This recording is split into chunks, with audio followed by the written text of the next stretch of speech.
Hello dears, അങ്ങനെ നമ്മുടെ ചന്ദ്രകാന്തം promo ആകപ്പാടെ സീനാട്ടോ കൂട്ടുകാരെ.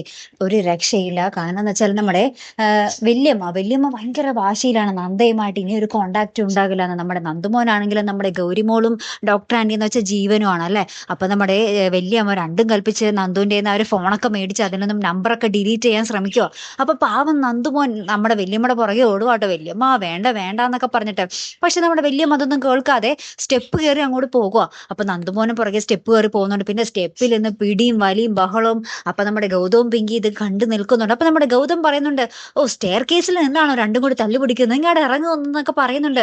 പക്ഷെ അതൊന്നും ആരും കേൾക്കുന്നില്ല. ലാസ്റ്റ് നമ്മുടെ വല്യമ്മ പിടിച്ച് തള്ളുമ്പോൾ നമ്മുടെ നന്ദുമോൻ ആ ഒരു പൊക്കത്തിൽ നിന്ന് അടിയിലേക്ക് ഇങ്ങനെ വീഴുന്നൊരു രംഗവും നമ്മുടെ പിങ്കിയും നമ്മുടെ ഗൗതവും ഓടിച്ചെന്ന് നമ്മുടെ നന്ദുമോനെ കോരിയെടുക്കുന്ന ഒരു ദൃശ്യങ്ങളും തന്നെയാട്ടോ കൂട്ടുകാരെ നമ്മുടെ ആ ഒരു പുത്തൻ പ്രൊമോയിൽ നമുക്ക് കാണുവാൻ സാധിച്ച കാഴ്ച.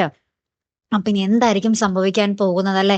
നമ്മുടെ നന്ദുമോന് വീണ്ടും ഒരു അപകടം പറ്റിയിരിക്കുകയാണ് അല്ലേ? ശരിക്കും പറഞ്ഞാൽ അത് നമ്മുടെ നന്ദയുടെ ഗൗതമിന്റെയും ചോര തന്നെയാണല്ലേ കൂട്ടുകാരെ? ഈ സത്യങ്ങളൊക്കെ എന്ന് ഇവര് തിരിച്ചറിയും? മിക്കവാറും നന്ദ നമ്മുടെ നന്ദുമോന്റെ അരികിലേക്ക് വരുമായിരിക്കും ഈ ഒരു അപകട വാർത്ത അറിയുമ്പോൾ അല്ലേ കൂട്ടുകാരെ? അപ്പൊ എന്തായാലും നമുക്ക് കാത്തിരുന്ന് തന്നെ കാണാം. അപ്പൊ അടുത്തൊരു വീഡിയോ വരുന്നത് വരയ്ക്കും ഗുഡ് ബൈ.